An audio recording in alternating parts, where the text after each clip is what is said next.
দেতা কোৱা আমি যেতিয়া ৰাস্তাটা কিমান দীঘল জোখ কৰো তেতিয়াতো আমি কিলোমিটাৰ আৰু মাইল ব্যৱহাৰ কৰো হয়নে হয়তো যেতিয়া আমি সাগৰ এখন জোখ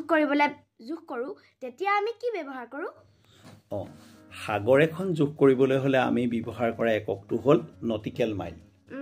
কি নটিকেল মাইল 1 নটিকেল মাইলত থাকে 1.852 কিলোমিটাৰ অৰ্থাৎ 1.852 কিলোমিটাৰ গম পালানে এই জোখটোক কোৱা হয় নটিকেল মাইল বুলি গতিকে ৰাস্তা পথৰ নিচিনা যিবিলাক মাটিত থকা জায়গা সেইবিলাক জোখ কৰিবলৈ হলে আমি ডাঙৰ একক হিচাপে কিলোমিটাৰ ব্যৱহাৰ কৰো বা মাইল ব্যৱহাৰ কৰো